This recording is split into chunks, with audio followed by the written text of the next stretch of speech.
anything you work hard at, anything you put a lot of effort into, anything you sweat over to make it happen, the question is, why are you working so hard?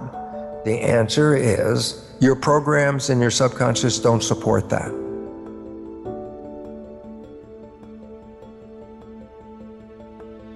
When you're thinking, that's conscious mind, creative. I'm thinking. If your conscious mind is driving the vehicle, let's say you're controlling your nervous system, controlling your behavior, you got the hands on the wheel, you're driving the car with your wishes and desires. I want to go here, I'm going to go do that. And I say, great, wishes and desires. Let's say you're walking down the street, and then all of a sudden you have a thought. The conscious mind at this moment, is it paying attention to the walking on the street, or does it go inside your head and look for the answer? That's a question. The moment the conscious mind went ahead, it's not paying attention to what's going on the outside, is it? When my conscious mind is in thought, my subconscious by default becomes autopilot. When I am thinking, my conscious mind is engaged in creative imagination. By definition, it's not paying attention, and whatever behavior I'm engaged with at that moment is now going to be run by what? Subconscious program. Autopilot. When you're thinking, autopilot, subconscious is in control. How much of the time are we thinking? The average person, 95% of the day has a thought going on, which means 95% of the behavior during that day is programmed and managed by the subconscious. Your life is not controlled by the conscious mind, which is wishes and desires, okay? It's controlled by the subconscious, which has been programmed by observing other people. And then your life becomes an expression of their behavior. The programming of your subconscious started in the last trimester of pregnancy and was intense from year 0, 1, 2, 3, 4, 5, 6, and by 7 starts, the programming is less. So the first 7 years are programming, okay? And you say, but how do I know what the programs are? 95% of your life comes from the subconscious. Point? Your life is a printout of your subconscious programming. So you don't need to go back in your life to find out who did what to create the life that you have. All you have to do is look at the life you have, because it is an expression of your programs. The things that you like, that come into your life easily, are there because you have programs to encourage and support that.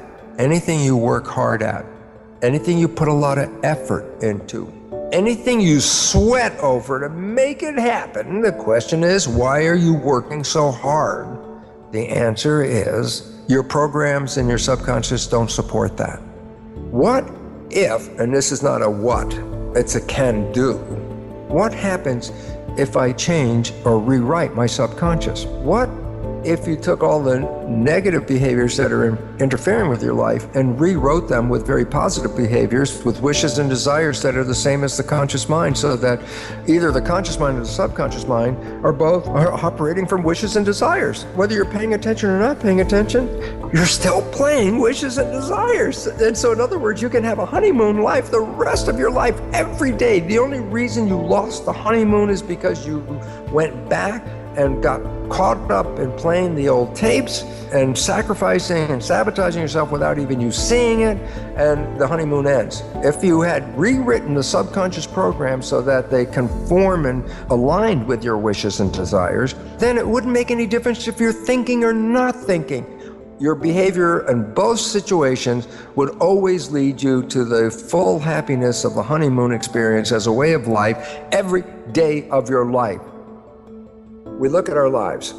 We have wishes and desires, conscious mind. We have subconscious program, as psychologists tell us, running 95% of the time, downloaded from other people, and sabotaging our lives. Now we can identify the programs by just looking at your life and saying, where's the part that you want to happen that's not working? And then test your subconscious for whether it supports those beliefs or doesn't support those beliefs. And if it doesn't support what you want, then you can rewrite it. Conscious mind, being creative, can learn in a creative fashion. Conscious mind can read a self-help book, and after one reading go, oh yeah, I've been educated, I know how I should do it this way, and my life could be really good if I understood this. And then you say, well, I just read the book and I understand how it all works, and yet my life is still exactly the same. You can go to the lecture, you can read the book, you can watch the video, you can even just go, aha, and the conscious mind, being creative, can learn just from simply that. Read the book, it learned. I go, what about subconscious? I go, it's a habit mind. I said, well, how do you create a habit? I go, reading the book once is not a habit. So what's the point? The self-help book you read was picked up information-wise, educated, and enhanced your conscious awareness, and yet didn't touch any of your subconscious programs. You have the same behavior you had before you read the book, after you read the book, okay? Why? Conscious mind learns by reading the book. Subconscious habit, you don't learn from that one reading of the book. Here's the 3 things to rewrite your subconscious.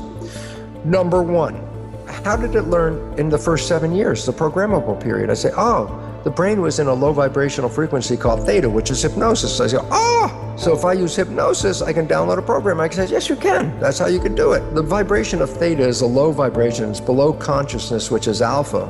And a higher vibration in alpha is beta, which is like schoolroom studying, work mind, work consciousness. The next one down is more calm, is alpha. When you go down below alpha, theta, which is the hypnosis or imagination phase as well, because children in that theta period, first 7 years, mix the real world and the imaginary world seamlessly, and that's because theta is imagination and reality mixed. And then below theta is a one lower vibration called delta, which is absolute sleep. Every day when you wake up, you're coming from delta, the lowest vibration. Just as you're waking up in the morning, just as you're coming out of sleep, the immediate groggy period in that beginning, that's theta. That's where imagination and hypnosis and reality start to mix together.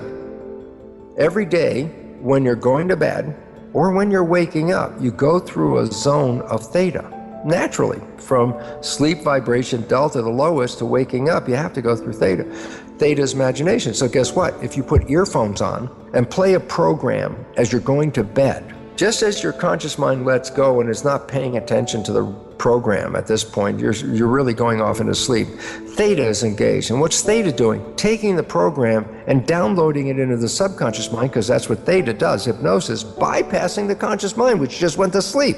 So every night, putting on earphones and playing a program of a behavior that you want to create in your life, repetition of that every night will then manifest that experience. Number 2, what about programming after age 7? I go, well, then the conscious mind's working. So how do I put a new program in? I say, you practiced. You repeated something over and over and over again, making a habit out of it. So repetition. So I say, you find that your behaviors are not supporting you, then guess what? Generate a behavior that represents supporting you and repeat it just like a player on a sporting team. Go out and do the practice. Just repeat it and repeat it and repeat it. Even if it's not real at the time, it will become real as it becomes downloaded as a program. Your subconscious will take that program and then use it to manifest life from it. Those are the 2 fundamental ways. Now, let me just add the last one, and this is really important because you can find it on my website. There's a whole listing of belief change modifications. And these belief change modalities all involve something called super learning. And what's relevant about them is these are practices where you can rewrite a subconscious belief in about somewhere between 5 and 10 minutes. A belief you may have had 40 years affect your life. Using some of these technologies, you can rewrite that belief, make a positive belief out of it in anywhere between 5 and 10 minutes. Yes, we've been programmed. The vast majority of the programs are negative and disempowering. So yes, the vast majority of people on this planet are having that negative experience as well. So the next most important thing now is to recognize, well, if I'm not getting what I want, is it because the universe is not giving it to me? And the answer is almost inevitably no. It's because your own program that's invisible, operating 95% of the day, is keeping it away from you.